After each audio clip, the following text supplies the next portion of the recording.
أعوذ بالله من الشيطان الرجيم.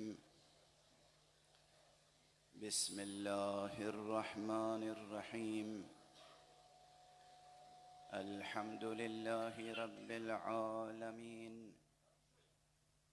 والصلاة والسلام على أشرف الخلائق أجمعين، سيدنا وسيد الأولين والآخرين، حبيبنا وحبيب إله العالمين، إمام المرسلين وخاتم النبيين، شفيع المذنبين ورحمة للعالمين، أبي القاسم المصطفى محمد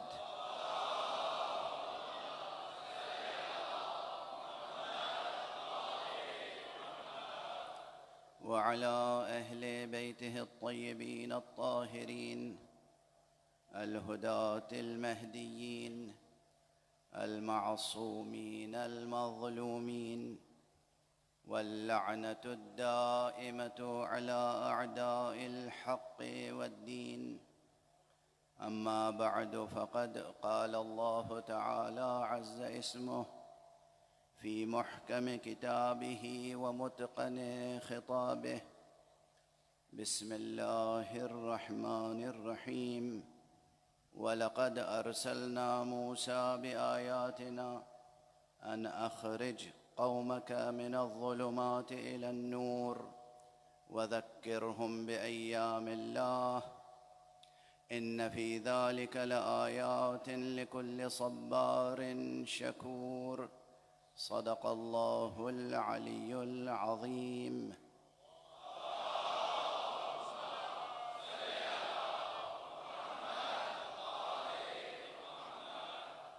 ایک اور بلند تر صلوات پڑھ لیں گے.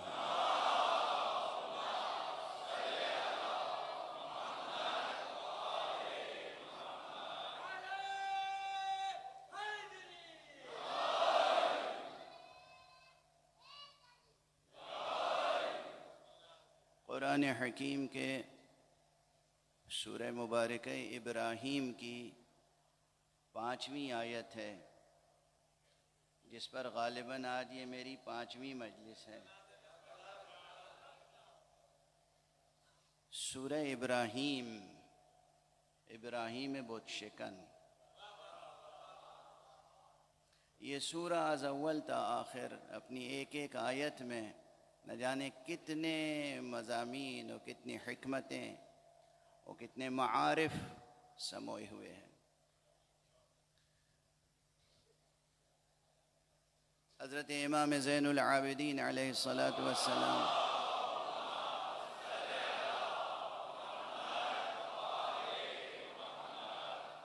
کا یہ ارشاد گرامی کل کی مجلس میں بھی میں نے یاد دلایا تھا، اور اس سے پہلے بھی اکثر یاد دہانی کرتا رہا ہوں. آپ نے فرمایا ہے کہ قرآن مجید کی آیتیں آیات القرآن خزائن، قرآن مجید کی آیتیں خزانے ہیں، خزانے. ایک ایک آیت ایک انتہائی عمیق و وسیع و عریض و عریق خزانہ ہوتا ہے. تو جب بھی کوئی شخص کسی خزانے کے دہانے پہ پہنچے تو اس پہ یہ لازم ہوتا ہے کہ وہ دیکھے اس خزانے میں کیا کیا اللہ نے نعمتیں رکھی ہیں.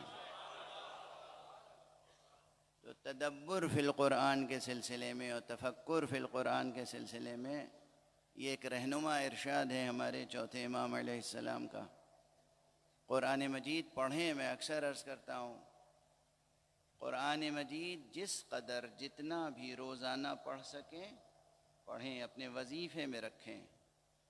صبح، شام یا سحر کے وقت، یا نماز عصر کے بعد، نماز صبح کے بعد، نماز عصر کے بعد یا سحر کے وقت. یہ 3 اوقات تو بہت ہی عظیم الشان ہیں.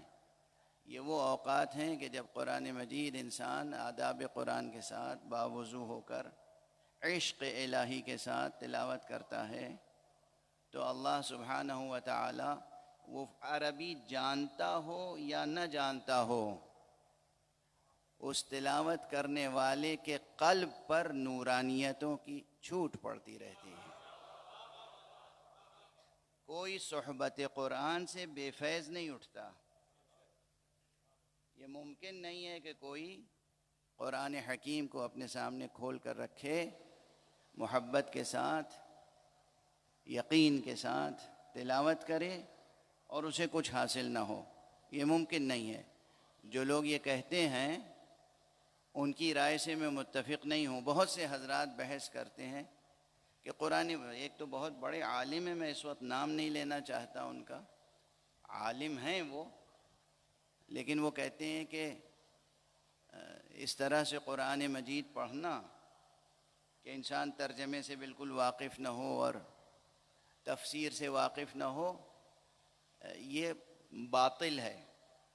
لفظ باطل کا استعمال اس طرح سے انہوں نے کر لیا کہ ان کا علم و فضل و اجتہاد کا بطلان خود ہی واضح ہو گیا۔ قرآن مجید پڑھیں، لیکن ہاں اگر اللہ توفیق دے، اور یہ توفیق پیدا کیجئے، یہ توفیق حاصل کیجئے، اس توفیق کو حاصل کرنے کے لیے دعا کیجئے کہ ترجمہ بھی پڑھنے کا موقع ملے، تفسیر بھی پڑھنے کا موقع ملے، تعویل تک پہنچنے کا موقع ملے، تعبیر حاصل کرنے کا موقع ملے، عبرت حاصل کرنے کا موقع ملے۔ یہ سب مراتب ہیں۔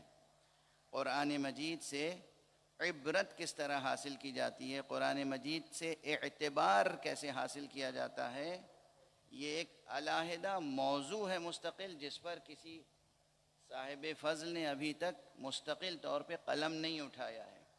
یہ ایک علمی موضوع ہے، قرآنیات میں ایک علمی موضوع ہے کہ کس طریقے سے قرآن مجید سے اعتبار حاصل کیا جاتا ہے۔ اور میں جب اعتبار کا کلمہ استعمال کر رہا ہوں تو اس کی بھی ایک اصطلاحی حیثیت ہے عرفانی ادب میں، عرفانی علوم میں، لیکن آپ سے ذہنی اور عرفانی ایمانی قربت کی بنا پر میں کہتا ہوں کہ آپس میں ایک دوسرے پر اعتبار کرنا، کبھی یہ تجربہ کیا ہے؟ ایک دوست کا کسی دوست پہ اعتبار ہوتا ہے، یہ تجربہ کیا ہے کبھی؟ ہوتا ہے تجربہ، کبھی آپ کا اعتبار قائم ہو جاتا ہے، کبھی آپ کا اعتبار ٹوٹ جاتا ہے۔ رشتوں میں یہ ہوتا ہے، بھائی بھائی کے رشتوں میں ہوتا ہے، والدین اور اولاد کے رشتوں میں ہوتا ہے کہ ایک رشتہ ہے، اس رشتے کے تقاضے کچھ بے کہے تسلیم کیے جاتے ہیں، لیکن کبھی کبھی وہ تقاضے پورے ہوتے ہیں تو کہا جاتا ہے کہ میرا اعتبار قائم ہو گیا، اور کبھی وہ تقاضے پورے نہیں ہوتے تو کہا جاتا ہے کہ بھئی اعتبار کو ٹھیس لگی، اعتبار ٹوٹ گیا۔ اب میں عرض کر رہا ہوں کہ قرآن مجید سے اپنا اعتبار حاصل کریں۔ جوانان عزیز، بطور خاص جوانان عزیز، یہ نوخیز بچے، ان کی تربیت ماں باپ اس طرح کریں، بڑے بھائی چھوٹے بھائیوں کی تربیت اس طرح کریں، بزرگ مومنین اپنے نوجوان برخورداروں کی اس طرح تربیت کریں کہ یہ قرآن سے اعتبار حاصل کریں، اور پھر یہ میوچول رشتہ ہو، آپ کا قرآن پر اعتبار ہو، قرآن کا آپ پر اعتبار ہو جائے۔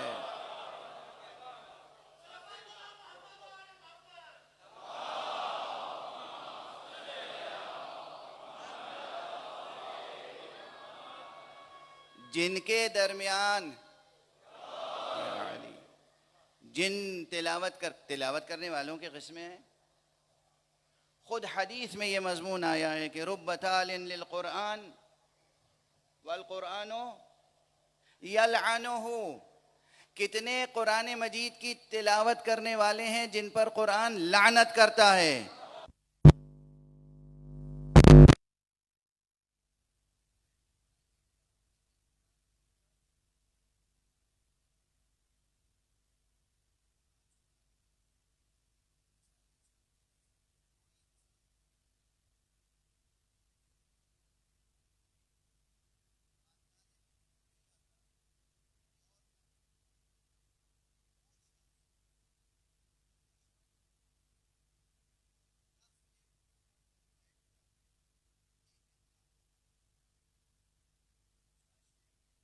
کسی اور کا شعر ہے، دہرایا تو اس نے کہ لعبت ہاشم بالملک فلا ملک جاء ولا وحی نزل، یہ تو بنو ہاشم نے ایک کھیل کھیلا تھا، ورنہ نہ کوئی ملک نازل ہوا تھا نہ وحی نازل ہوئی تھی، یعنی نہ جبرائیل آئے تھے نہ قرآن نازل ہوا تھا۔ اگر یہی شخص بیٹھ کے قرآن پڑھے تو قرآن اس پر لعنت نہیں کرے گا تو کیا کرے گا؟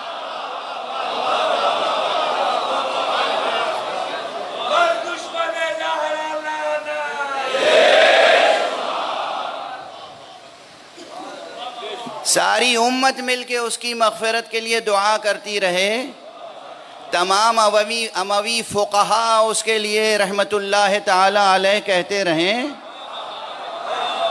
مگر جتنی بار یہ رحمت اللہ تعالی علیہ کہیں گے خود قرآن اتنی بار اس پر لعنت کرے گا۔ تو واضح ہوئی بات۔ اب اسی سلسلے کو جب آگے بڑھا تو ایک اور شخص ہے، کہتے ہیں کہ ایک جوان تھا بنو امیہ میں، بڑا صالح جوان سمجھا جاتا تھا، صالح جوان سمجھا جاتا تھا، نام تھا اس کا ولید، اور وہ دن رات نماز روزہ اور تلاوت قرآن، نماز روزہ اور تلاوت قرآن میں مشغول رہتا تھا۔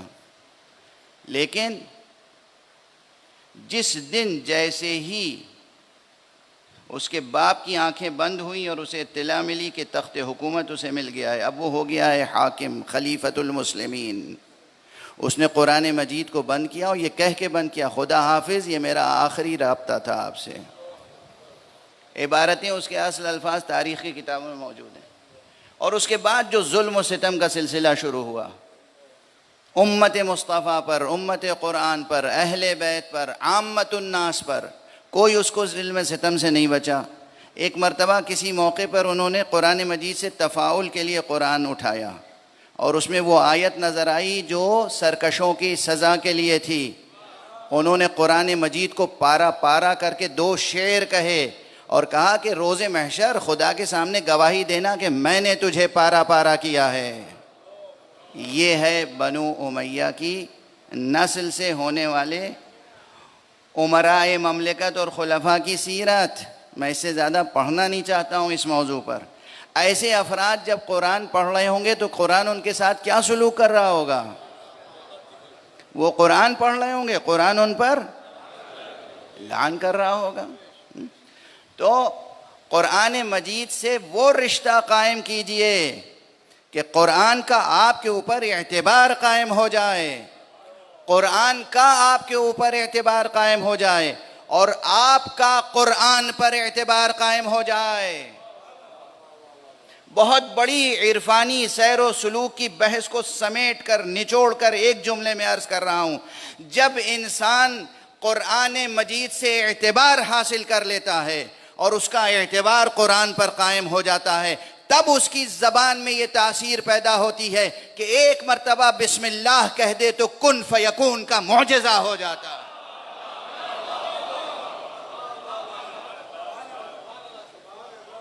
ہمارے عرفاء جو کہتے ہیں کہ بسم اللہ عارف کن فیکون خداست، ایک عارف جب بسم اللہ کہہ دے کچھ نہیں، بسم اللہ کہہ دے۔ یہ کیسے ہو گیا؟ یہی بسم اللہ 100 بار پڑھیے، 1000 بار پڑھیے، 786 بار پڑھیے، کوئی اثر نہیں ہوتا، اور ایک عارف ایک بار بسم اللہ الرحمن الرحیم کہہ دے، جس کام کے لیے نیت کر کے بسم اللہ کہے گا وہ کام ہو جائے گا۔ یہ کیسے ہوتا ہے؟ انہوں نے قرآن سے وہ رشتہ برقرار کیا ہے کہ قرآن کا ان پر اعتبار ہے، ان کا قرآن پر اعتبار ہے۔ ایک صلوات پڑھ دیجئے محمد وآلہ۔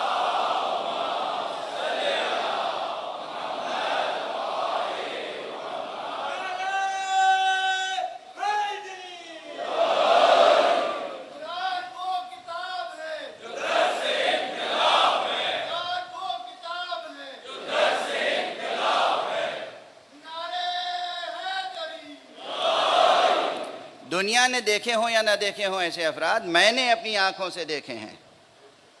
میں نجف اشرف میں جب تھا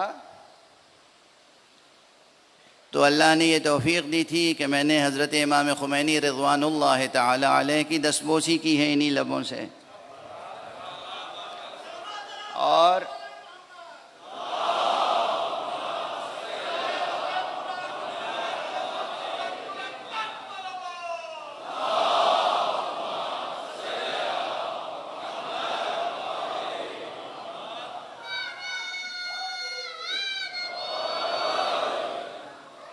اور نہ جانے کتنی بار میں نے دیکھا ہے اپنی ان آنکھوں سے قریب سے.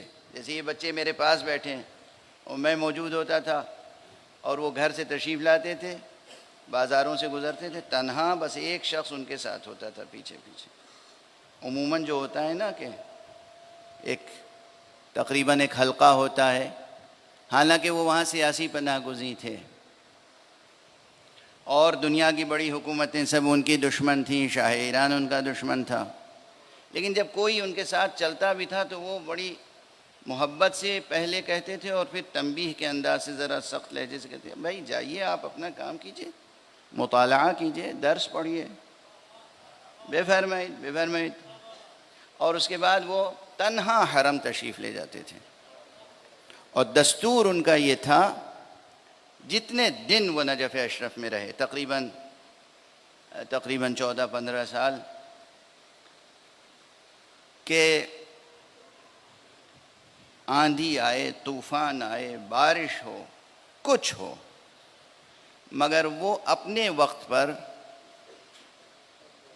حضرت بسم اللہ میں ضرور پہنچتے تھے. حرم مبارک امیر المومنین علی ابن ابی طالب علیہ السلام,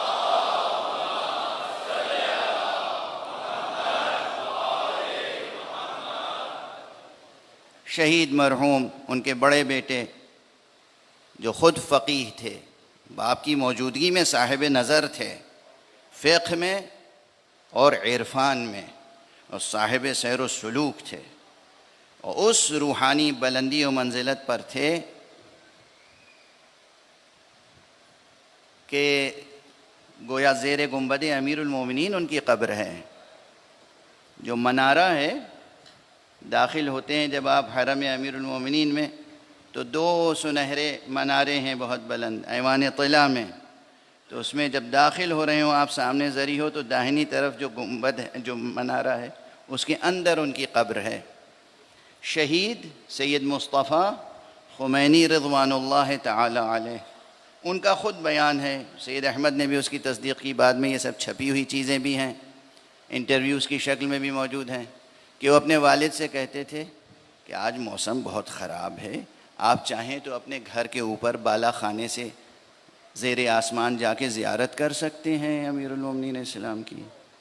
وہ کہتے تھے کہ نہیں, یہ نہیں ہو سکتا, مجھے تو وہاں جانا ہے. اور ذریح کے قریب حاضر ہو کر, یہ میں نے دیکھا ہے کہ ذریح کے جو سوراخ ہوتے ہیں, ذریح کی جالی جسے آپ کہتے ہیں, اس کے اندر یہ دونوں ہاتھ ڈالتے تھے اس طرح سے, اور دعا پڑھتے تھے اور زیارت کرتے تھے اور طلب کرتے تھے. تو کیا عطا ہوئی ہے انہیں, کیا عطا ہوئی ہے؟ میں پھر یہ جملہ کہہ رہا ہوں, اللہ نے حضرت امام خمینی کو کہ جو ایک امت مصطفیٰ کے عالم تھے, وہ عطا کیا ہے کہ نہ جانے کتنے انبیاء بنی اسرائیل رشک کی نگاہ سے دیکھتے ہوں گے. یہ حدیث مصطفیٰ صلی اللہ علیہ وآلہ وسلم ہے.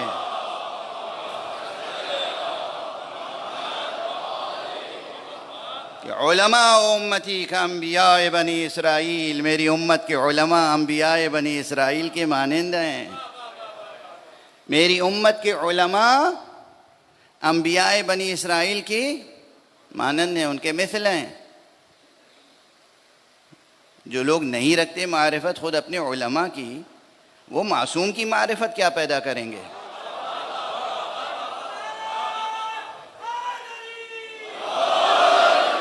جو علماء کی معرفت نہیں رکھتے, وہ شہداء گئے راہ خدا کی معرفت کیا پیدا کریں گے؟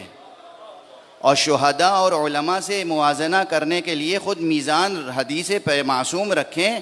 معصوم کی حدیث ہے, مداد العلماء افضل من دماء الشہداء، عالم اور فقیہ کی قلم کی روشنائی شہید کے خون سے افضل ہے۔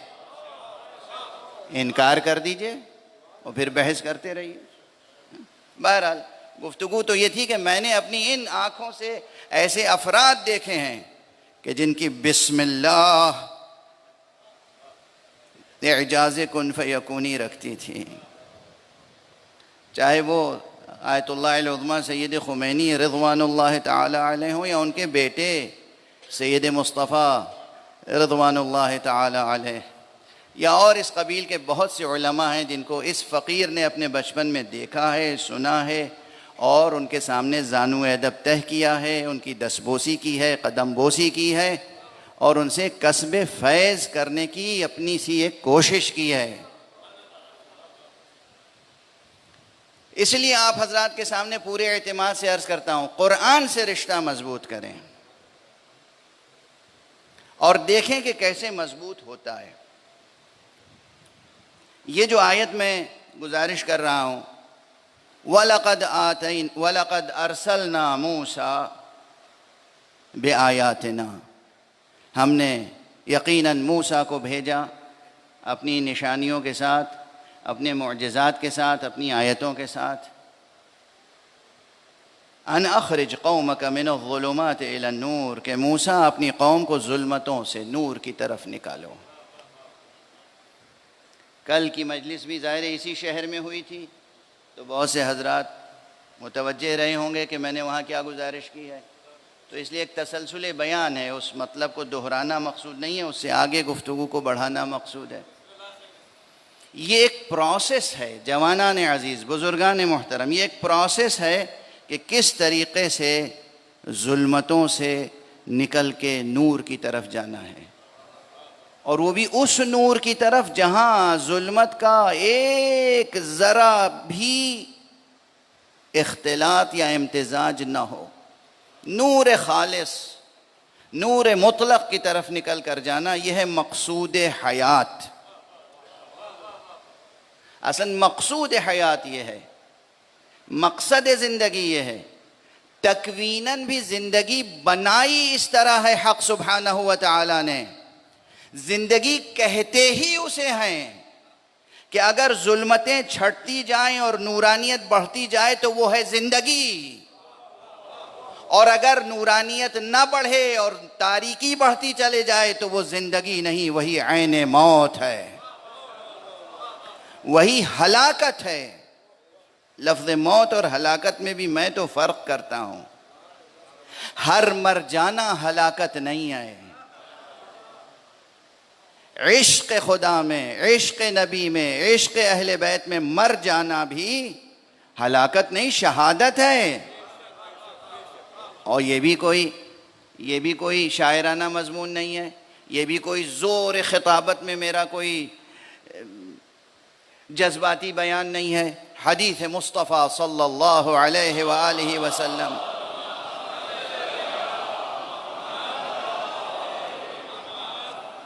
آپ نے فرمایا ہے کہ مشہور حدیث ہے، ہمارے بچوں کو یاد ہوگی، امید تو یہی ہے، جوانوں کو یاد ہوگی، من مات علی حب آل محمد مات شہیدا، جو بھی حب آل محمد پر، جو بھی محمد و آل محمد کی محبت پر مر مٹے وہی جی اٹھتا ہے۔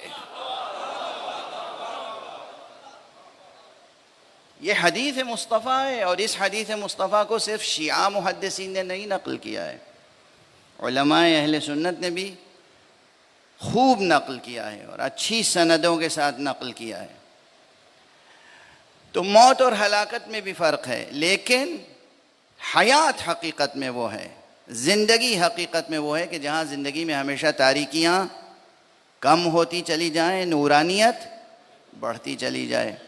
اس کا ایک وسیلہ کیا ہے؟ ایک تو یہی ہے، قرآن مجید روز پڑھیں، جتنا پڑھ سکیں، پھر جتنا سمجھ سکیں اتنا سمجھیں۔ فرض کیجئے کہ آپ نے ایک صفحہ پڑھا، ایک صفحے پہ 20 آیتیں ہیں، 20 کی 20 آیتیں ایک دن میں آپ سمجھنے کی وسعت وجودی نہیں رکھتے. یہ جملہ میں عرض کر رہا ہوں کسی وجہ سے. کبھی کبھی دیکھیے یہ جو ہمارا وجود ہے نا، یہ ہے وسعت پذیر. اللہ نے قرآن مجید میں آسمان کی ایک خصوصیت بتائی ہے اس کاسمولوجی کی، کہ ہم نے اپنے ہاتھوں سے اس آسمان کو بنایا ہے اور ہم مسلسل اسے وسعت دیتے جا رہے ہیں، وسعت دیتے جا رہے ہیں، وسعت دیتے جا رہے ہیں. خدا کی قسم، خود آپ کا نفس، آپ کے وجود کے اندر بھی ایک آسمان پوشیدہ ہے، اور وہ آسمان بھی ایسا ہے کہ جسے دست کن فیکونی حق سبحان مسلسل وسعت دینا چاہتا ہے اور دے رہا ہے. لیکن وہ چاہتا یہ ہے کہ آپ بھی تو چاہیں کہ یہ آسمان وسیع سے وسیع تر ہو. آپ کے وجود میں وہ سعت، وہ وسعت، وہ پہنائی، وہ گیرائی، وہ گہرائی، وہ پہنائی، وہ بلندی، وہ گہرائی پیدا ہو کہ جس میں علوم کی سمائی ہوتی چلی جائے. اسے کہتے ہیں وسعت وجودی. اور اس میں ہوتا یہ ہے کہ کبھی ایک آیت سمجھی، اور یقین کیجئے کہ کبھی اس میں معنی اتنے سنگین ہوتے ہیں کہ اگر سمجھ میں آ جائیں تو انسان کبھی غش کر جاتا ہے. آیات قرآن، آیات قرآن، یہ ترجمہ پڑھ کے ناز کرنے والے کیا جانے کہ قرآن کے معانی کا وزن کیا ہوتا ہے. قرآن مجید کی آیتیں، ایک آیت کا مضمون سمجھ میں آ جائے تو انسان پر غشی سی طاری ہو جاتی ہے. لیکن وہ غشی نہیں ہوتی جسے بے ہوشی کہتے ہیں. وہ کیفیت نہیں ہوتی، ایک عجب کیفیت ہوتی ہے.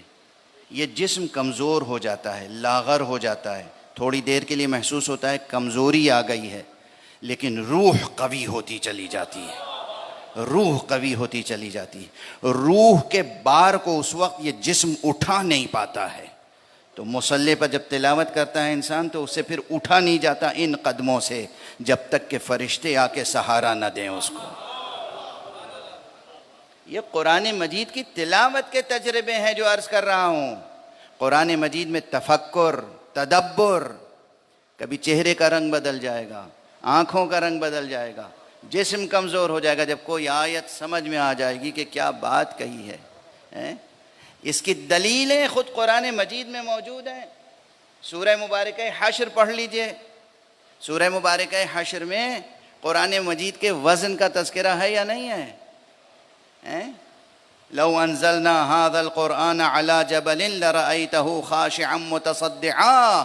اگر اس قرآن کو ہم کسی پہاڑ پر نازل کرتے تو تم دیکھتے کہ وہ پہاڑ ریزہ ریزہ ہو جاتا. یہ ہے وزن قرآن. اگر قلب مومن پر قرآن مجید کی کسی ایک آیت کے معنی بھی آشکار ہو جائیں لطف حق سے تو یہ قلب لرز اٹھتا ہے. اور یہ جو قلب میں لرزش آتی ہے اور پورے جسم میں کمزوری آتی ہے، یہ بالکل ایسے ہی ہے کہ جیسے میٹر جل رہا ہو اور اس سے انرجی پیدا ہو رہی ہو. یہ میٹر انرجی کا ریلیشن معلوم ہے نا، بچوں کو معلوم ہے اب کہ میٹر جو ہے وہ کنورٹ ہو سکتا ہے انرجی میں، اور انرجی جو ہے کنورٹ ہو سکتی ہے میٹر میں. لیکن عموماً انسانی تجربے میں ایک رخ آیا ہے. یہ جو ایٹم بم ہوا اور یہ سب ہوا سب آپ جانتے ہیں نا. اب یہ تو 6ٹھی 7ویں 8ویں درجے کے بچے بھی جانتے ہیں کہ مادے کو فنا کر کے قوت پیدا کرنے کا تجربہ خوب انسان نے کیا ہے. قوت کو مادے میں بدلنے کا تجربہ ابھی جس حد تک ہوا ہے وہ زیر غور ہے یا زیر سوال. لیکن آپ اگر قرآن مجید کے ساتھ ربط و ارتباط و عبرت و اعتبار کا رشتہ قائم کرنا چاہیں تو وہاں سلسلہ یہ کہ یہ مادی وجود ہے آپ کا. اس مادی وجود کے اندر ایک آپ کا لطیف نورانی وجود ہے. آپ سب کے اندر آپ کا ایک اپنا لطیف نورانی وجود ہے. جس اللہ نے آپ کو یہ مادہ دیا ہے اسی اللہ نے اس مادے کے اندر ایک نورانی وجود بھی رکھا ہے. یہ ممکن نہیں ہے کہ کوئی سرپرست آپ کو ایک اینٹ پتھر کا گھر بنا کے دے دے اور اندھیرا گھر بنا کے دے. وہ گھر جب دے گا رہنے کے لیے، پروان چڑھنے کے لیے، تربیت کے لیے، تو اس میں روشنی کا انتظام بھی کرے گا. اللہ سبحانہ و تعالیٰ نے ہمیں آپ کو یہ جسم عطا کیا ہے، صرف جسم مادی نہیں عطا کیا ہے، اس کے اندر پہلے سے ایک نوری حقیقت بھی رکھی ہے. یہ نفس آپ کا بھی نفس نوری ہے، یہ قلب آپ کا، یہ فؤاد آپ کا، یہ روح آپ کی، یہ بھی حقیقت اس کی نوری ہے، ناری نہیں ہے اور خاکی نہیں ہے. تو یہ پروان بھی تبھی چڑھے گا نا جب آپ کا مسلسل متصل مستقل رشتہ بھی نوریوں سے ہو، ناریوں سے نہ ہو.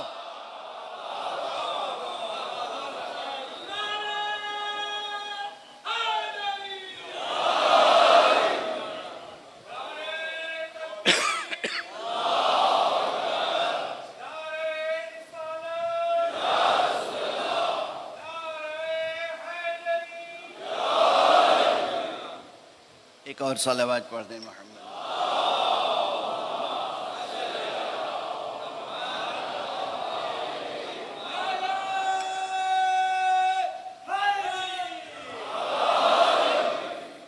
واضح ہے جو گفتگو ہو رہی ہے کہ آپ کا اتصال ارتباط سب سے پہلے تو قرآن مجید سے ہو، اور اس کے بعد ان سے ہو جنہیں اللہ نے قرآن کا ترجمہ بنا کے پیدا کیا ہے، ان سے اتصال ہونا چاہیے. تو قرآن سے بہرحال ہر اعتبار سے آپ ربط و رشتہ جب قائم کریں گے تو آیتیں خود آپ سے بولیں گی، اور پھر روزانہ تھوڑا سا تفکر، تدبر، تعمق، اور قرآن کے ساتھ سفر وجودی، ذہن کا سفر قرآن کے ساتھ، قلب کا سفر قرآن کے ساتھ، روح کا سفر قرآن کے ساتھ. جب قرآن کے ساتھ ذہن و قلب و روح کا سفر ہو جائے گا، یہ تجربہ جب پیدا ہوگا تو ذہن کبھی پستی کی طرف جائے گا ہی نہیں، ہمیشہ بلندی کی طرف جائے گا، ہمیشہ بلندی کی طرف جائے گا. جب ذہن بلند ہوگا، نفس بلند ہوگا، قلب بلند ہوگا تو اقدار بھی بلند پیدا ہوں گے، اخلاق بھی بلند پیدا ہوں گے، اور کبھی انسان سے کوئی انسانی بلند اور رفیع مرتبے سے گری ہوئی کوئی حرکت صادر ہو ہی نہیں سکتی. اس رتبے پر عام انسان پہنچ سکتے ہیں اگر ریاضت کریں. جنہیں اللہ نے معصوم پیدا ہی کیا ہو ان کا رتبہ کتنا بلند ہوگا.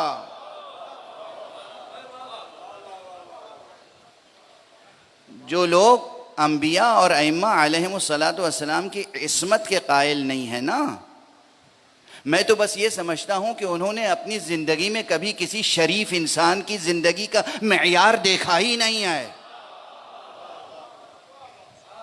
انسان، ایک عام انسان، بہت طالب علمانہ اور مکتبی سطح پہ گفتگو ہو جائے گی تو ہو جائے، کوئی حرج تو نہیں ہے.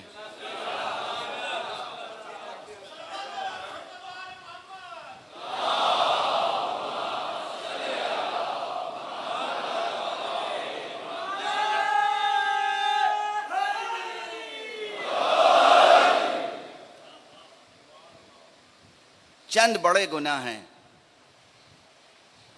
جن کی سزا قرآن مجید میں ہے. انسان پہلے اس مسئلے کو سن لیں. قرآن مجید کو آپ پڑھیں اور عام انسان کو دیکھیں کہ بہرحال انسان بہت گناہ کرتے ہیں.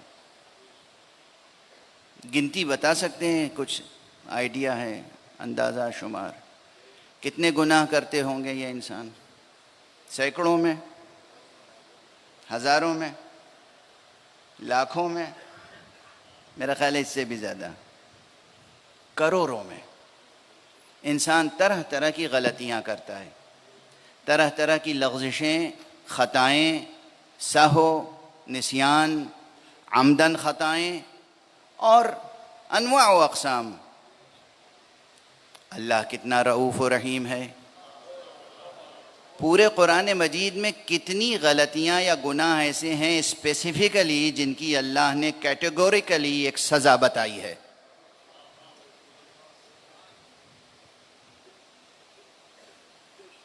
5 یا 6 بس. کیا سنا؟ غور سے سنا، قاعدے سے سنا. 5 یا 6 ایسی بڑی خطائیں ہیں جن کی اللہ نے قرآن مجید میں کھل کے سزا بتا دی ہے. ایک، قتل، کسی انسان کا بغیر جواز قتل کرنا. یہ اتنا بڑا گناہ ہے کہ اللہ نے قرآن مجید میں اس کی سزا بیان کی ہے. دوسرے، چوری، سرقت. یہ ایسا گناہ ہے، چوری چھوٹی ہو یا بڑی، چوری کسی بھی قسم کی ہو، چوری ایک شریف انسان کی زندگی میں داخل نہیں ہونی چاہیے.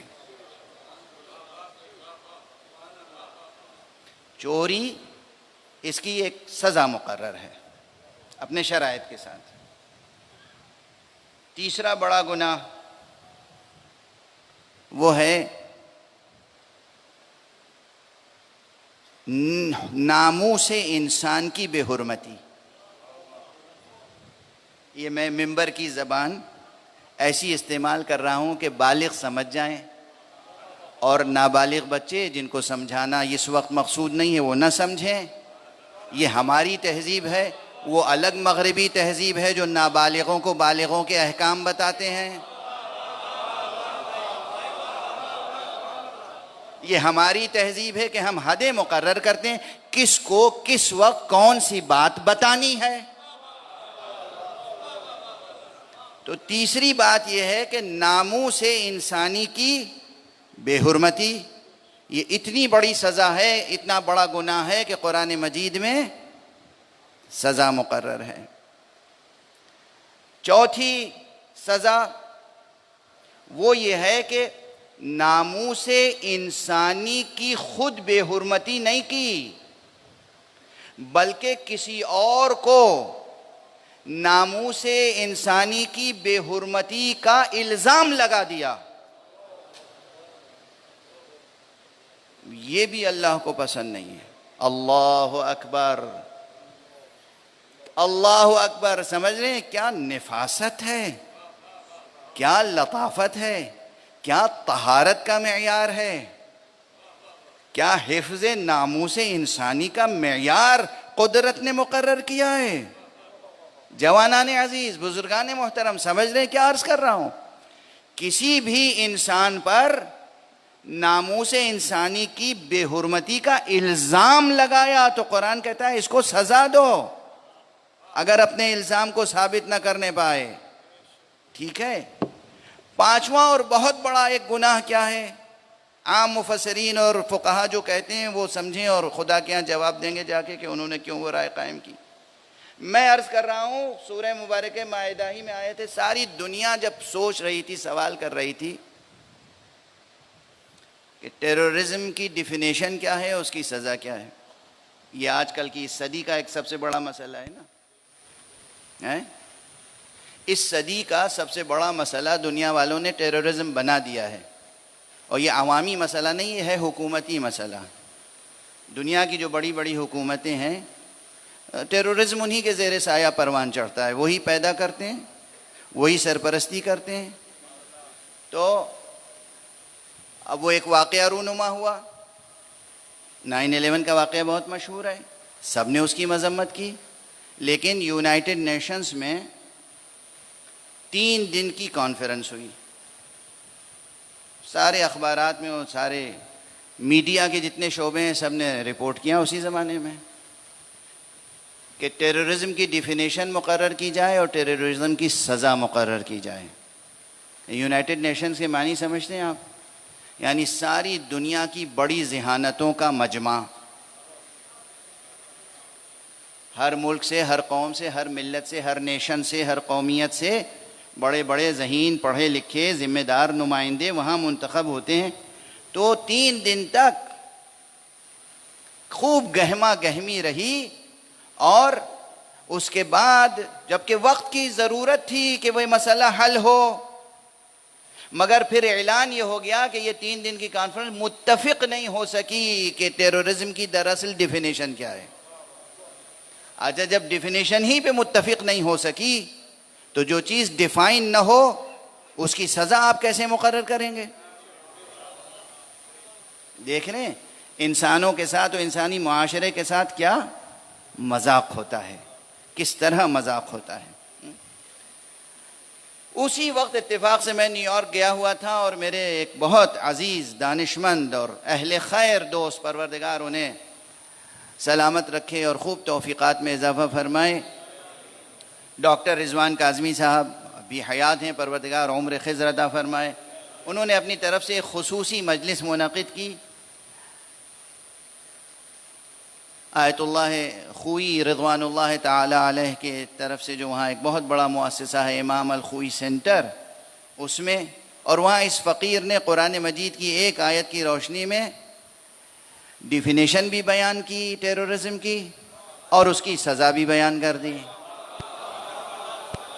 اور پھر اس کو ہم نے اردو میں بھی انگریزی میں بھی مقالات لکھ کر شائع بھی کر دیے، اور ایک حوالے کے طور پہ صرف عرض کر رہا ہوں، اس بر صغیر میں، ہند پاکستان بر صغیر، اس میں الہ آباد ہائی کورٹ کی ایک گونج رہی ہے ہمیشہ۔ الہ آباد ہائی کورٹ سے جو ایک قانونی جرنل شائع ہوتا ہے ہائی کورٹ کی جانب سے، اس جرنل میں بھی وہ اس فقیر کا مقالہ چھپا انگریزی زبان میں،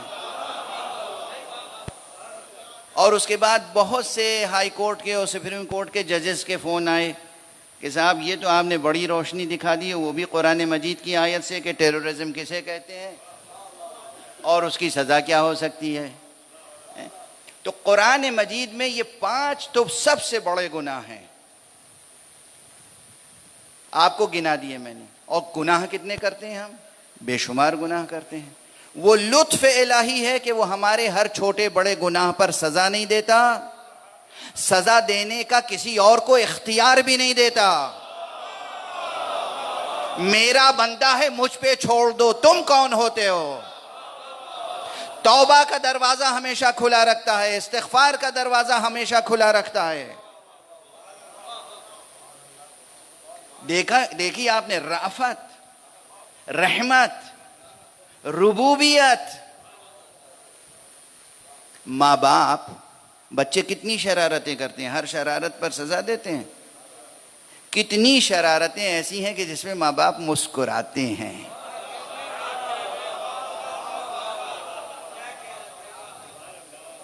کتنی شرارتیں ایسی ہیں جس پہ ماں باپ مسکراتے ہیں کہ نادانی میں کیا کیا ذہانت کی باتیں کر رہا ہے۔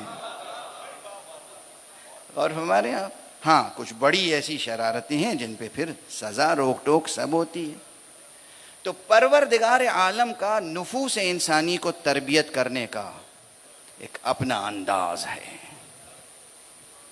اس نے آپ کو یہ جسم عطا کیا، اور اس جسم کے اندر صرف تاریک مادی جسم نہیں دیا، اس کے اندر ایک روشنی بھی رکھی۔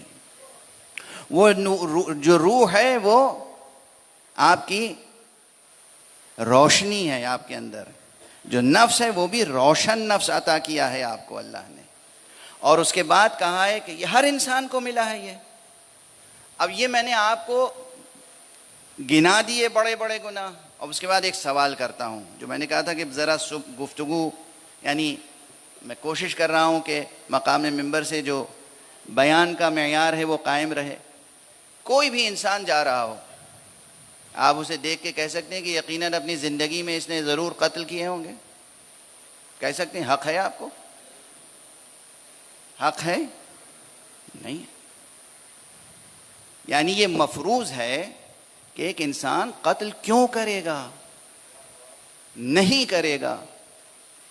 کوئی بھی انسان آئے تو سب سے پہلے وہ بری الذمہ سمجھا جاتا ہے جب تک کہ الزام اس پر ثابت نہ ہو جائے، ہے نا؟ تو اصل اولی کیا ثابت ہوئی؟ انسان کی عصمت یا گنہگاری؟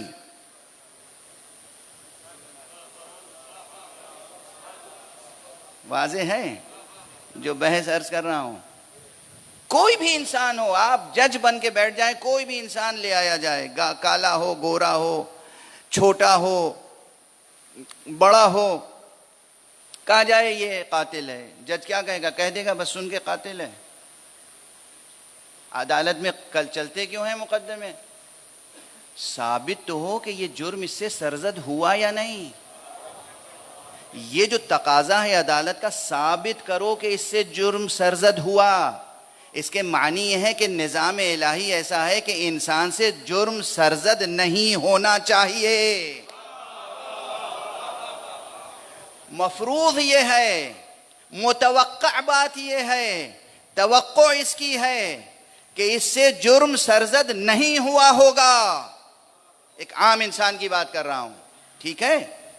چہ جائے کہ ایک مرد مسلم جس نے کلمہ پڑھا ہو، چہ جائے کہ ایک مرد مومن جو دائرہ ولایت میں ہو، تو ایک انسان اگر اس کو دیکھے کوئی تو یہ توقع نہیں ہوگی، یعنی آپ کو حق حاصل نہیں ہے، آپ مجرم ہوں گے کہ سمجھے خامخواہ یہ قاتل ہے۔ کوئی جا رہا ہے، آپ کہہ دیں یہ قاتل ہے۔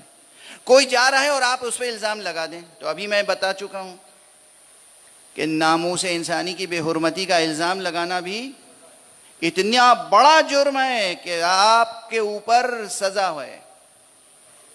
اگر آپ نے 4 گواہ پیش نہیں کیے، 2 نہیں 4 گواہ اگر پیش نہیں کیے تو سزا آپ کو ملے گی جن صاحب نے الزام لگایا ہے۔ اس کے معنی ہے کہ جتنے انسان ہیں ان سے توقع پروردگار کی کیا ہے کہ ان سے یہ گناہ سرزد نہیں ہوا ہے۔ ایک غیرت مند انسان، امیر المؤمنین علی ابن ابی طالب علیہ السلام کا ارشاد ہے کہ ایک غیرت مند انسان کبھی کسی ناموس کی بے حرمتی نہیں کر سکتا۔ یہ حضرت علی کا ارشاد ہے۔ ایمان شرط نہیں رکھا، اسلام شرط نہیں رکھا، ولایت شرط نہیں ہے، مولا علی کا جملہ ہے غیرت۔ ایک غیرت مند انسان کسی دوسرے انسان کی ناموس کی بے حرمتی نہیں کر سکتا، امیر المؤمنین فرما رہے ہیں۔ اس کے کیا معنی ہے کہ عام انسان اس سے یہ گناہ سرزد ہو جائے، یہ بعید ہے۔ ہو جائے تو پھر تحقیق کی جائے گی کن حالات میں ہوا تھا، کیا ہو گیا تھا، بھائی مجنون تھا، دیوانہ تھا، کسی نے جبر کیا تھا، کیا کیا تھا۔ ایک مسئلہ ہے کہ یہ چیز جو نہیں ہو سکتی تھی ہوئی کیسے۔ اس کی ایک اور مثال دوں، سمجھاؤں آپ کو۔ پانی ہر ایک پیتا ہے اور پانی پینے سے کوئی نہیں مرتا، توقع نہیں ہے کہ پانی زہر بن جائے گا۔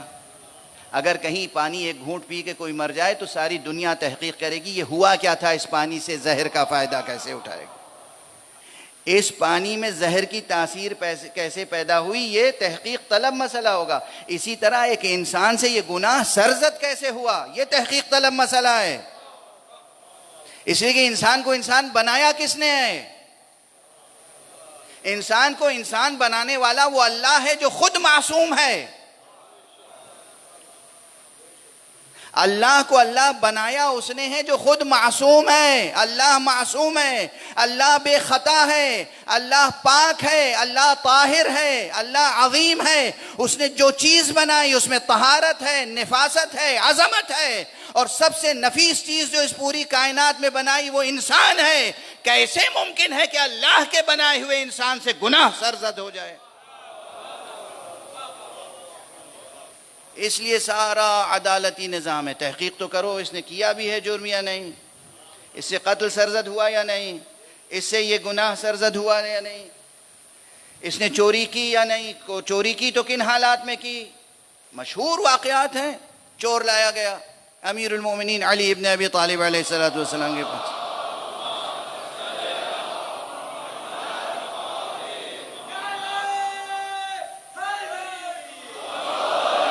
فوراً آپ نے اس کا ہاتھ قلم نہیں کیا، تحقیق تو کرو حالات کیا تھے، اس کی روزی روٹی آمدنی ہے نہیں ہے، بیوی بچے ہیں یا نہیں ہیں، ایسا تو نہیں گھر پہ بھوکے بچے بلک رہے تھے جن کی وجہ سے مجبوراً اس نے چوری کی ہو۔ اگر ایسا ہے تو پھر اس کے ہاتھ نہیں کاٹے جائیں گے، بیت المال سے اس کی مدد کی جائے گی۔ یہ ہے اسلام۔ واضح ہے؟ تو اب بات کو مختصر کروں کہ جن لوگوں کو انبیاء اور ائمہ کی عصمت سمجھ میں نہیں آتی، ان کو یہ بحث سمجھنی چاہیے کہ عام انسان کو اللہ نے معصوم پیدا کیا ہے، اور چاہے اس کے اوپر آیت نازل ہو یا نہ ہو، قرآن نازل ہو یا نہ ہو، توریت نازل ہو یا نہ ہو، صحیفہ کوئی آسمان سے نازل ہو یا نہ ہو، اس کو حفاظت کرنے والے فرشتے موجود ہوں یا نہ ہو، اپنی خلقت کے اعتبار سے اگر ایک انسان غیر منحرف زندگی بسر کرتا رہے تو وہ دنیا میں جس طرح معصوم آیا ہے اسی طرح معصوم جائے گا، اس کا دامن گناہوں سے آلودہ نہیں ہو سکتا، چہ جائے کہ جن پر اللہ نے آیتیں نازل کی ہوں، قرآن نازل کیا ہو، فرشتے ان کی مدد کے لیے ہوں، ان کو معصوم آپ نہ سمجھیں۔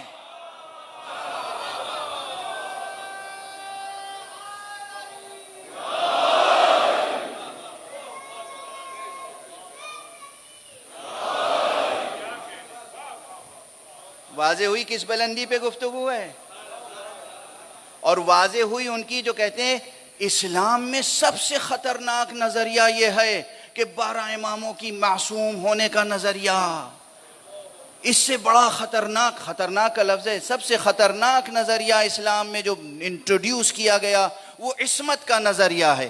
عصمت کا نظریہ فطرت کا نظریہ ہے، عصمت کا نظریہ قرآن کا نظریہ ہے، عصمت کا نظریہ شریعت کا نظریہ ہے۔ شریعت آئی ہے انسان کی بنیادی عصمت کی حفاظت کے لیے۔ اب مجھ سے سنو کہ سب سے بڑا خطرناک نظریہ اسلام میں کون ہے؟ سب سے بڑا خطرناک نظریہ اسلام میں یہ ہے کہ قاتل اور مقتول سب برابر ہیں، ظالم مظلوم سب برابر ہیں، گناہگار بے گناہ سب برابر ہیں، جاہل اور عالم سب برابر ہیں، فاسق اور فاجر سب برابر ہیں۔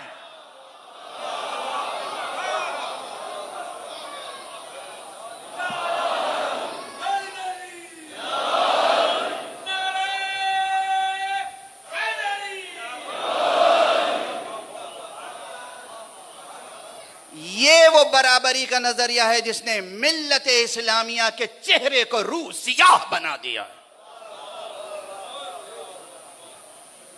یہ وہ نظریہ ہے، عملاً بھی اور نظریاتی اعتبار سے بھی۔ یعنی کیا اسلام بنایا ہے، قرآن سے ہٹ کے اور مصطفیٰ سے ہٹ کے، صلی اللہ علیہ وآلہ وسلم۔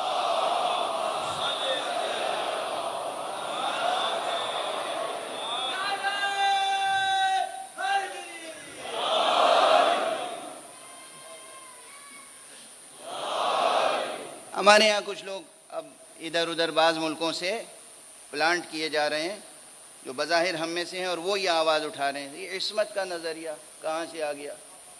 آئیے میں سمجھاتا ہوں عصمت کا نظریہ کہاں سے آ گیا۔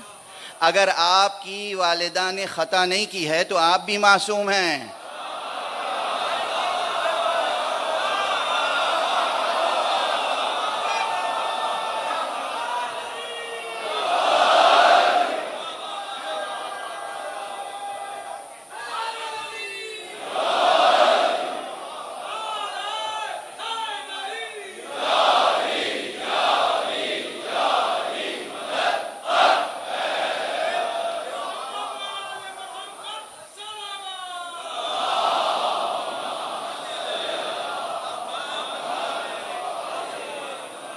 بس فرق عصمتوں میں ہے۔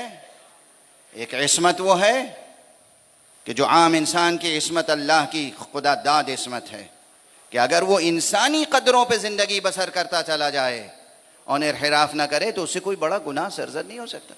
یعنی آپ کہتے ہیں کہ ہر انسان زندگی میں کوئی نہ کوئی قتل ضرور کیا ہوگا، کوئی نہ کوئی اس نے حرمت پامال ضرور کی ہوگی، ہر انسان نے کوئی نہ کوئی خطا ضرور کی ہوگی۔ یہ کوئی قانون ہوا؟ یہ کوئی تصور ہے انسانیت کا؟ اور کیا یہ حقیقت سے قریب ہے بات؟ ہر انسان نے کوئی خطا ضرور کی ہوگی؟ یہ کوئی انسانی عظمت کا شعور ہے، ادراک ہے؟ یہی آپ کی دانش مندی کا معیار ہے؟ ہم عام انسان سے اگر وہ انسانی قدروں کے مطابق، فطرت سلیمہ کے مطابق زندگی بسر کرے تو توقع کرتے ہیں کہ وہ بے خطا ہوگا، معصوم نہیں ہوگا علم کلام کی اصطلاح میں، لیکن محفوظ عن الخطا ہوگا، محفوظ عن الخطا ہوگا۔ کتنے ذہین ہیں جن کے لیے آپ کہتے ہیں کہ بھئی یہ ماشاءاللہ دیکھیں ان سے کچھ ہو سکتا ہے لیکن اس مسئلے میں ان سے کبھی بھول نہیں ہو سکتی. تجربے ہیں. کوئی بہت بڑا میتھمیٹیشین ہو، آپ کہہ سکتے ہیں کہ بھئی زندگی بھر اس نے کبھی کسی کیلکولیشن میں کوئی غلطی نہیں کی ہو، اس سے توقع نہیں ہے، ممکن نہیں ہے. عام انسانوں کے لیے یہ باتیں ہیں. یہ فرض کر لینا کہ انسان جو ہے وہ مجبول ہے خطا اور نسیان پر، مجبول یعنی اس کی جبلت میں ہے، مجبول ہے، مفطور ہے، اس کی فطرت ایسی ہے، وہ خلق ہوا ہے خطا و نسیان کے ساتھ، وہ مرکب ہے. الانسان مرکب من الخطا والنسیان، انسان تو خطا و نسیان کا پتلا ہے. یہ باطل نظریہ ہے، حرف باطل، بے معنی. ایک عاجز کا، ایک انسان عاجز کا اعتراف عجز ہے اور اس کے علاوہ کچھ نہیں. ایک انسان عاجز کا اعتراف قصور ہے، اس کے علاوہ کچھ نہیں. ایک انسان کا اعتراف تقصیر ہے، اس کے علاوہ کچھ نہیں. اصلاً انسان معصوم پیدا ہوتا ہے، اور اگر وہ منحرف نہ ہو، اچھا ماحول ملے، پاکیزہ ماحول ملے، اچھے ماں باپ ملیں. بچوں کو اگر ابو طالب جیسا باپ ملے تو معصوم ہوگا، اور ابو سفیان جیسا ملے تو کچھ بھی ہو سکتا ہے.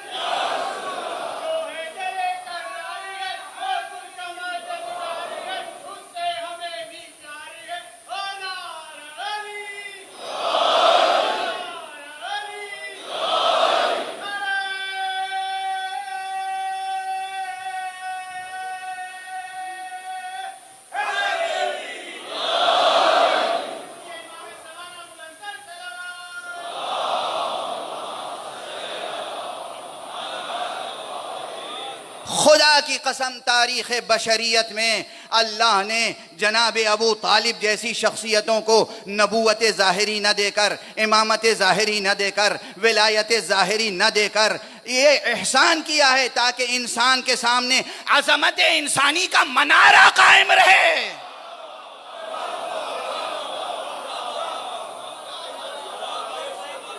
انسان کسے کہتے ہیں؟ انسان کسے کہتے ہیں؟ محمد کو دیکھ کر تو ہم یہ پہچانتے ہیں نبی کسے کہتے ہیں.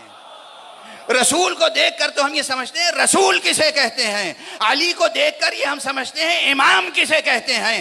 نبی کو، علی کو دیکھ کر سمجھتے ہیں ولی کسے کہتے ہیں. ابو طالب کو دیکھ کر ہم سمجھتے ہیں انسان کی عظمت کا معیار کیا ہوتا ہے.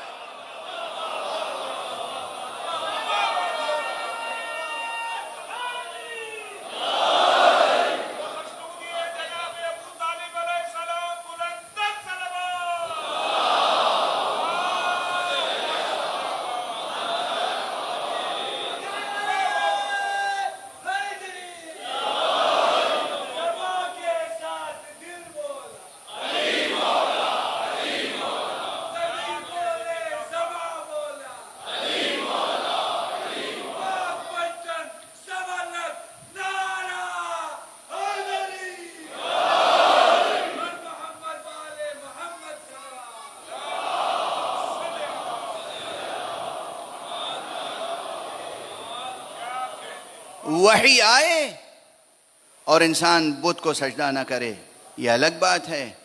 جبرائیل و فرشتے آئیں اور حفاظت کریں اور انسان بتوں کو سجدہ نہ کرے یہ الگ بات ہے. نہ وحی نازل ہو، نہ فرشتے نازل ہوں، چاروں طرف بت رکھے ہوں، پھر بھی کوئی بت کو سجدہ نہ کرے. یہ کس عظمت انسانی کا معیار ہے؟ یہ کس عظمت انسانی کا معیار ہے؟ بہرحال عام عظمت انسانی پہ گفتگو ہو رہی. تو انسان بنایا ہے اللہ نے، جسم دیا ہے آپ کو، نورانی روح آپ کے اندر رکھی ہے، اور اس کے بعد پھر کہا یہ جسم ظلمانی اور روح ہے نورانی، اور کہا ہے کہ اب تمہیں ظلمتوں سے نکل کے نور کی طرف جانا ہے۔ دیکھیے اسی آیت سے کتنے مباحث چلے آ رہے ہیں۔ اب چونکہ وقت تمہیدی مباحث میں گزر گیا، لیکن جب تک یہ تمہید اس طرح پیش نہیں کی جائے میں نہیں سمجھتا کہ ان بچوں کے لیے مسائل حل ہوں گے، منکشف ہوں گے۔ یہ ایک پروسیس ہے۔ آپ لوگوں نے نئی صحافت میں ایک لفظ بہت سنا ہوگا، یورینیم کی افزودگی، انریچمنٹ آف یورینیم، ہے نا؟ یہ ایک سائنس ہے، یہ ایک پروسیس ہے، اس کا ایک پورا سیٹ اپ ہے۔ تو آپ کے اندر جو روح ہے نا، نفس، یہ آپ کے اندر کا یورینیم ہے۔ مثال ہے، مثال، اب بعد میں مکتبی اعتراض نہ کیجئے گا۔ یہ آپ کے اندر، یہ زمین جو ہے اس کے اندر جو کچھ ہے نا سب آپ کے اندر بھی ہے۔ تو آپ کے اندر بھی ایک یورینیم ہے۔ اچھا، یورینیم کی افزودگی سے کیا کیا ہوتا ہے؟ انسانوں کو صرف تباہ کیا جاتا ہے؟ نہیں، یہ ایک اور نامعقول اور ناقابل قبول اور مکروہ اور حرام عمل ہے۔ لیکن یورینیم کی افزودگی کے ساتھ کتنے انسانی مسائل حل ہوتے ہیں، طبی مسائل حل ہوتے ہیں، انسانی ضرورت کی چیزیں واضح ہے نا، ملکوں کی روشنیاں ہیں۔ اب یہ اور بات ہے کہ کچھ ایسے ہیں دنیا میں جو چاہتے ہیں صرف ہمارا گھر روشن رہے، دوسرے گھر تاریک رہیں، تو وہ دوسروں کو کام کرنے نہیں دیتے ہیں، وہ ایک الگ بات ہے۔ لیکن سمجھ میں آ رہی ہے بات کہ یورینیم کی افزودگی سے کیا کیا ہوتا ہے؟ گھر روشن ہوتا ہے، بیماریاں دور ہوتی ہیں، امراض کا علاج ہوتا ہے، اور طاقت بڑھتی ہے۔ اور جناب والا یورینیم کی افزودگی سے دشمن بھی اگر واقعاً ہلاکت کا مستحق ہے تو ہلاک بھی کیا جا سکتا ہے۔ ٹھیک ہے نا؟ اور خدا کی قسم ہمارے یہاں تو نہ جانے کتنے صرف ایک نعرے حیدری سے ہلاک ہو جاتے ہیں۔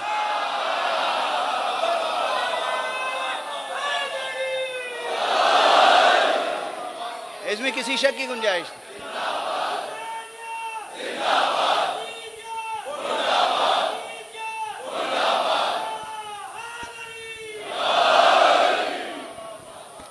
یہ آپ کے وجود کے اندر آپ کا نفس جو ہے، اسے مثال کے طور پہ سمجھ، یہ ہے اس کی افزودگی۔ جیسے جیسے اس کی افزودگی ہوگی، انریچمنٹ ہوگا، ویسے ویسے ظلمتیں کم ہوتی چلی جائیں گی اور نورانیت بڑھتی چلی جائے گی۔ ایک سفر ہے جو اخراج من الظلمات الی النور، یہ ظلمتوں سے نور کی طرف نکلتے جا رہے ہیں۔ اب بس اس سے زیادہ شاید اب میری طاقت آواز ساتھ نہ دے، قبل اس کے کہ آواز بالکل ساتھ نہ دے، تو بس ایک اجمالی بحث، ایک اجمالی جملہ کہہ دوں، اسی میں تمام فضائل بھی ہیں اور اسی میں تمام درس بھی ہے۔ جب نفس اتنا قوی ہو جائے تو یہ نفس ایسا ہوتا ہے جو صاحب نفس ہو۔ اسی لیے علماء جو ریاضت کرتے ہیں، جو صحبت قرآن میں اور زیر سایہ تربیت معصوم اپنے نفس کی تربیت کرتے ہیں، وہ ایک بسم اللہ سے کار کن فیکون انجام دیتے ہیں۔ کوئی بیمار آ گیا، ہاتھ رکھا سر پہ، دعا پڑھی، شفا یاب ہو گیا۔ کسی کے پاس اولاد نہیں ہے، اس کے لیے دعا کر دی، اللہ نے اولاد دے دی۔ کسی کے پاس روزی نہیں ہے، دعا کر دی، اس کا روزگار لگ گیا۔ کسی کے پاس گھر نہیں ہے، دعا کر دی، گھر مل گیا۔ یہ آپ روزانہ دیکھتے ہیں اپنی نگاہوں سے۔ یہ علماء معصوم نہیں ہیں اس اصطلاح میں، پہلی اصطلاح میں معصوم ہیں، اس اصطلاح میں معصوم نہیں ہیں کہ ان پہ کوئی فرشتہ نہیں آیا، کوئی کتاب نہیں آئی، نہیں، ہرگز نہیں، قرآن ان پہ نازل نہیں ہوا۔ ان پر قرآن نازل نہیں ہوا، انہوں نے خود سے قرآن کو اپنے نفس پہ نازل کیا۔ وہ صحبت قرآن میں رہے، انہوں نے قرآن مجید کی ایک ایک آیتوں کو حرز جاں بنایا، ورد جاں بنایا، پھر حرز جاں بنایا، اور پھر قوت جاں بنایا، نور قلب بنایا، نور ذہن بنایا۔ لبوں سے سفر طے کر کے وہ بات وجود تک پہنچ گئی. جب وہ ہوتا ہے تو پھر دعا دے دی، ہو گیا. اور اگر کوئی دشمن آ گیا، خدا نہ خواستہ کبھی کوئی عارف کسی کے لیے بد دعا کرے، جب عام عرفاء اور متقی مومنین کی یہ کیفیت ہے تو میں کیسے سمجھاؤں کہ امام المتقین، امیر المؤمنین، قائد الغر المحجلین، یعصوب الدین، نفس رسول کی کیا کیفیت ہوگی جب ہمارے آپ کے تربیت یافتہ نفس میں یہ جوہر پیدا ہو جاتا ہے. نفس رسول کی کیا کیفیت ہوگی، علی کی کیا کیفیت ہوگی، خود مصطفیٰ صلی اللہ علیہ وآلہ وسلم.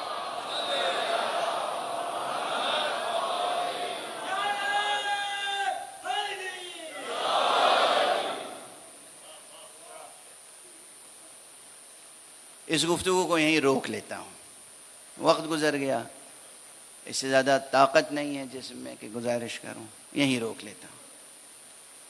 ان کا نفس نفیس محتاج بھی نہیں تھا کہ انریچمنٹ کے پروسیس سے گزرے.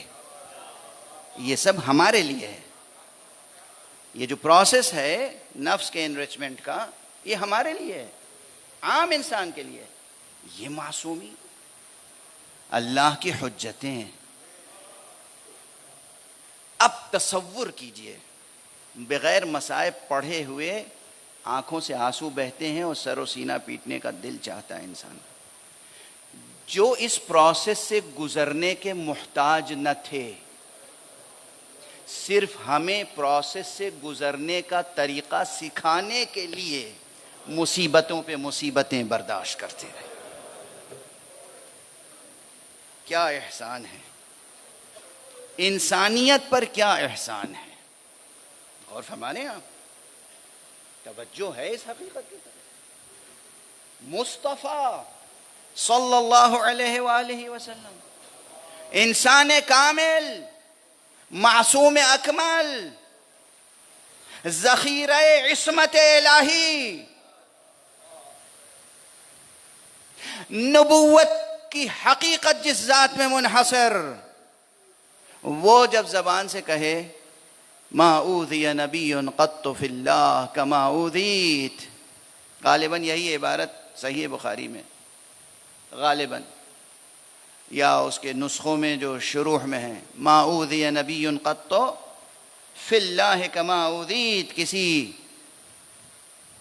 نبی کو اللہ کی راہ میں اتنی اذیتیں نہیں دی گئیں جتنی مجھے دی گئیں. اندازہ کر سکتے ہیں، یہ ایک جملہ سر و سینہ پیٹنے کے لیے اس امت کے لیے کافی نہیں ہے. جو ہمیں طنز کرتے ہیں، طعنہ دیتے ہیں کہ یہ روتے کیوں ہیں، یہ ماتم کیوں کرتے ہیں. حقیقت انسانی سے واقف نہیں ہو تم، قرآن سے کیا واقف ہوگے، نبوت سے کیا واقف ہوگے، مقام امامت و ولایت سے کیا واقف ہوگے. نہ امت کی عظمت سے واقف، نہ امامت کی عظمت سے آگاہ، مصلح دوراں بنے ہوئے ہیں.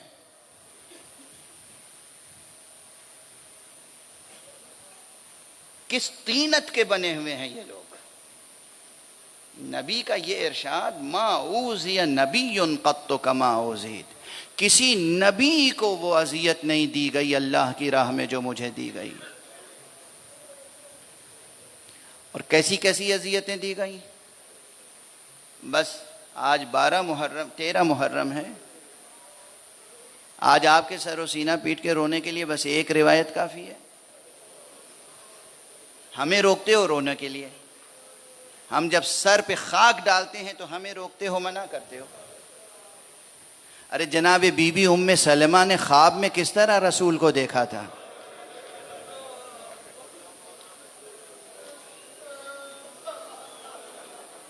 حضرت ابن عباس نے کس طرح خواب میں رسول کو دیکھا تھا. کتنوں نے خواب میں رسول کو روز عاشورہ دیکھا. جناب ام سلمہ فرماتی ہیں کہ میں نے دیکھا خواب میں رسول آئے ہیں، سر مبارک پہ غبار ہے، غبار، ریش مبارک پہ غبار، زلفیں غبار میں اٹی ہوئی ہیں، اور ریش مبارک اشکوں سے تر ہے، پریشان ہیں. میں نے پوچھا یا رسول اللہ میں کس کیفیت کے ساتھ دیکھ رہی ہوں آپ کو؟ کہ ام سلمہ صبح سے میں کربلا میں تھا، اور دیکھو یہ شیشی، میں اس شیشے میں میں لہو جمع کر رہا تھا. رسول لہو جمع کر رہے ہیں.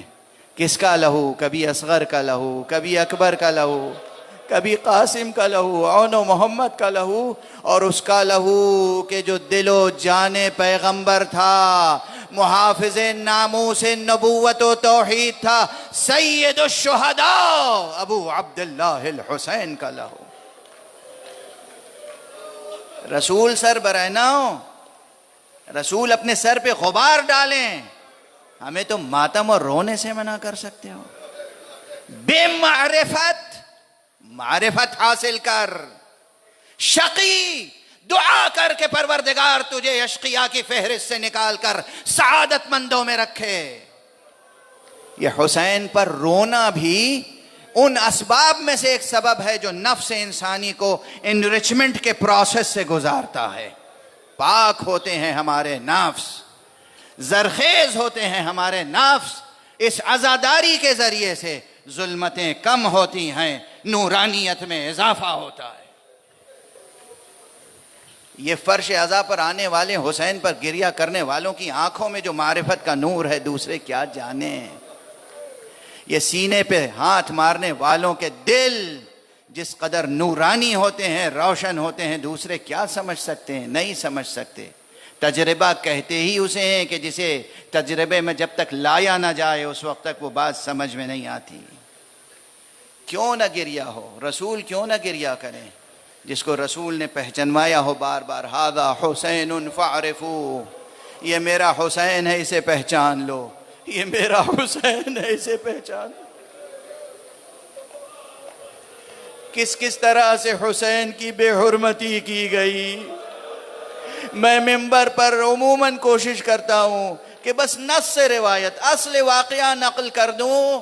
اپنے تاثرات الگ ہوتے ہیں لیکن اصل واقعہ، اس واقعے میں کتنی المناکی ہے. وہ جملہ امام حسین کا تاریخ میں پڑھ لیجئے گا. جب قاتل نے امام حسین کے سینے پہ قدم رکھا ہے، آقا حسین نے کیا کہا؟ لَقَدْ ارْتَقَيْتَ مُرْتَقًا عَظِيمًا طَالَمَا قَبَّلَهُ رسول اللہ. تو نے بہت بلند مقام پر قدم رکھا ہے. ارے بہت مدتوں تک رسول نے اس سینے کو بوسہ دیا ہے. آقا حسین جب آتے تھے، چھوٹا سا قد ہے، ننھا سا قد ہے، حسین آ رہے ہیں مسجد میں تشریف لائے. بی بی نے کرتا پہنا کے بھیجا ہے.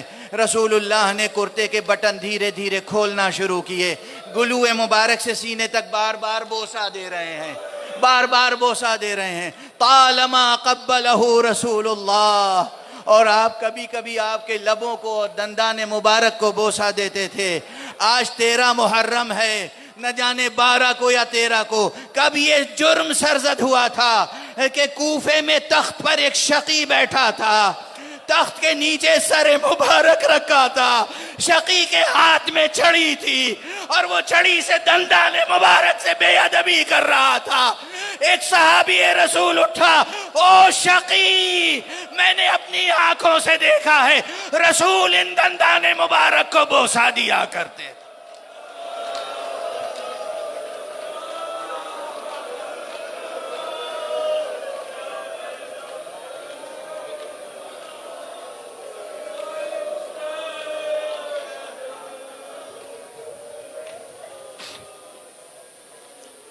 انا للہ و انا الیہ راجعون.